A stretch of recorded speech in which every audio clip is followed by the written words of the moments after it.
आशा करता हूं आप सब ठीक होंगे, स्वस्थ होंगे और अपनों का ख्याल रख रहे होंगे। साथ ही खुद भी पॉजिटिव होंगे और आसपास के लोगों को भी पॉजिटिव रख रहे होंगे। आज आपके लिए मैं आचार्य राजकुमार कुछ ऐसा लेकर हाजिर हुआ हूं कि केतु क्यों है मोक्ष का कारक। जानिए सभी भावों में इसके होने वाले फल क्या क्या है, उसके बारे में विस्तार से बताएंगे आपको। वैदिक ज्योतिष में केतु को अलगाव, ज्ञान, रहस्य, ध्यान और सबसे महत्वपूर्ण वैराग्य के कारक के लिए माना जाता है। केतु कर्म का प्रतिनिधित्व करता है, यह हमारे पिछले जन्म के कर्मों के फल को दर्शाता है। कुंडली में केतु जहां बैठता है उस क्षेत्र को प्रभावित करता है और जहां अपने पिछले कार्यों के बारे में फल प्राप्त करते हैं। केतु मोक्ष या ज्ञान की ओर झुकाव का प्रतिनिधित्व करता है, लेकिन मोक्ष तभी प्राप्त किया जा सकता है जब आप पश्चाताप कर चुके हो और पिछले कर्मों के कारण हुए दुखों का सामना कर चुके हो। कुंडली में केतु भाव जीवन का वह क्षेत्र है जहां आपको अपने प्रकाश के अंतिम लक्ष्य की ओर बढ़ने के लिए पीड़ा और कष्ट से गुजरना पड़ता है। यह वह जगह है जहां आपको भ्रमपूर्ण संतुष्टि को त्यागने की जरूरत है और भाव द्वारा प्रतिनिधित्व की जाने वाली भौतिक सुख सुविधाओं से खुद को अलग करना होता है। केतु व्यक्ति को उस स्थान से अलग कर देता है जो उसके भाव स्थान से मिलने वाले फलों को दिखाता है।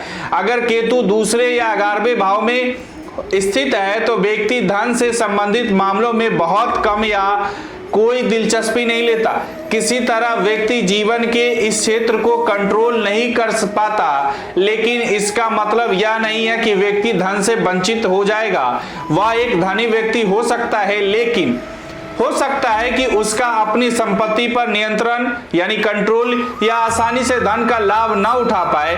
ऐसा व्यक्ति अपने संसाधनों को बुद्धिमानी से निवेश करने के लिए इच्छुक नहीं हो पाता है। इस प्रकार केतु का जो भी भाव होता है वह जहां भी बैठा होता है उस स्थान को मौजूद फलों को पाने में आत्मिक रूप से संतुष्ट नहीं हो पाता। व्यक्ति की कुंडली में केतु जिस क्षेत्र का प्रतिनिधित्व करता है उस क्षेत्र में व्यक्ति को सबसे अधिक अनिच्छा और वैराग्य का सामना करना पड़ता है। व्यक्ति उस भाव के प्रभावों से घिरा हुआ महसूस करता है, लेकिन फिर भी अलग नहीं हो सकता है। इस तरह से भ्रम, मानसिक अशांति और संघर्ष का सामना करना पड़ता है। जिस भाव से केतु ज्यादातर जुड़ा हुआ है वहां व्याकुलता और हताशा व्यक्ति को उस भाव के मामले से अलग कर देती है, उचित रूप से फल नहीं मिल पाता है। वैदिक ज्योतिष में केतु का महत्व एक पुरानी कथा के अनुसार हिरण्यकश्यप की पुत्री सिंहिका का विवाह विप्रचिति से हुआ था। उसने स्वरभानु नाम के एक राक्षस को जन्म दिया। स्वरभानु देवों की तरह अमर होना चाहते थे। उन्होंने देवताओं और राक्षसों के बीच युद्ध के दौरान खुद को देव के रूप में छिपा लिया, फिर छल द्वारा अमृत पिया। भगवान विष्णु ने उन्हें पहचान लिया और उन्होंने अपने चक्र से स्वरभानु का सिर उनके शरीर से अलग कर दिया, लेकिन तब तक अमृत स्वरभानु के गले तक पहुंच गया। इसलिए सिर वाला हिस्सा राहु के रूप जाना जाने लगा, जबकि दूसरे आधे हिस्से को केतु कहा गया। इसी कारण केतु को मोक्ष का कारक ग्रह कहा जाता है। केतु को कई अलग अलग नामों से जाना जाता है, जैसे ध्वज, शिखी और राहु पूछ। जन्म कुंडली में केतु का प्रभाव प्रत्येक अलग अलग राशियों में अलग अलग फल देता है। यदि आपकी कुंडली में केतु मीन में है तो वह अपनी ही राशि और स्वराशि में माना जाता है। यह अपनी मूल त्रिकोण राशि में है। यदि यह मकर राशि में है, केतु यदि वृश्चिक राशि में होगा तो मजबूत होता है। केतु धनु राशि में भी उच्च का होता है। केतु वृष राशि में नीच का है। मिथुन राशि में होने पर भी यह नीच का होता है। केतु की यह स्थिति उच्च अवस्था के ठीक विपरीत होती है। नीच का केतु व्यक्ति को असहाय और अलग महसूस कराता है। केतु अपने आप में कोई ग्रह नहीं है और अपने आप में पूर्ण भी नहीं है। एक ही राक्षस के दो भाग हुए, सिर वाला भाग राहु हुआ तो पूंछ वाला भाग केतु हुआ। ऐसे में केतु का कार्य हैंडलेस होता है, यानी केतु प्रभावित व्यक्ति काम करेगा तो बताए गए तरीके से ही की प्रोसेस को बार बार करता रहेगा। उसके काम में किसी प्रकार की क्रिएटिविटी नहीं होगी। किसी भी क्रिया, वस्तु अथवा संरचना का आखिरी भाग केतु होता है। केतु राहु की तरह अपने प्रभाव सीधे सीधे नहीं देता। जिस ग्रह और राशि के प्रभाव में होगा उसी के अनुसार फल देगा। लाल किताब के अनुसार तो जिस भाव में होगा उसी भाव के अनुसार फल देगा। परंपरागत ज्योतिष में तो इसे कुंजवत यानी मंगल के जैसा कहा गया है।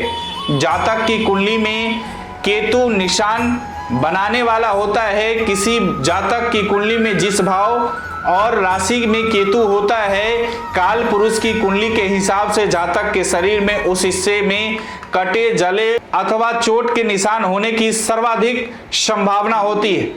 विभिन्न भावों में केतु का प्रभाव और उसके उपाय की बात करें। केतु छठे भाव में फल, छठा भाव बुध ग्रह का है। छठे भाव में केतु नीच का माना जाता है। यह व्यक्ति की संतान के संबंध में अच्छे फल दे सकता है।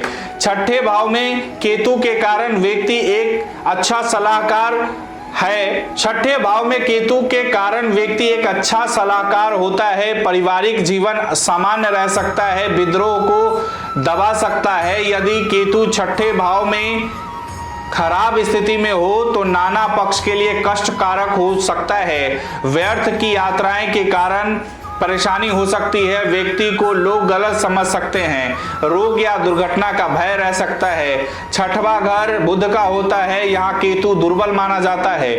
हालांकि यह केतु का पक्का घर होता है। यहाँ केतु के परिणाम वृहस्पति की प्रकृति पर निर्भर करते हैं। यह संतान के लिए अच्छे परिणाम देता है। जातक एक अच्छा सलाहकार होता है। यदि बृहस्पति शुभ हो तो जातक दीर्घायु होता है, मां खुशहाल होती है और जीवन शांतिपूर्ण होता है। यदि कोई भी दो पुरुष ग्रह जैसे सूर्य, बृहस्पति, मंगल अच्छी स्थिति में हो तो केतु शुभ परिणाम देता है।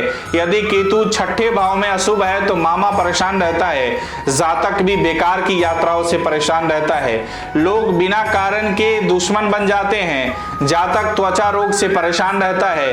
यदि चंद्रमा दूसरे भाव में हो तो मां परेशान होती है और स्वयं जातक की वृद्धा अवस्था परेशानियों यानी दुखों से गुजरती है। केतु षष्ठम भाव के उपाय: बाएं हाथ की उंगली में सोने की अंगूठी पहने, दूध में केसर डालकर पिए और कान में सोना धारण करें। सोने की सलाई गर्म करके दूध में बुझाए और उसके बाद उस दूध को पिए। इससे मानसिक शांति बढ़ेगी, आयु वृद्धि होगी और यह बेटों के लिए अच्छा रहेगा। और साथ ही एक कुत्ता भी आप पालें।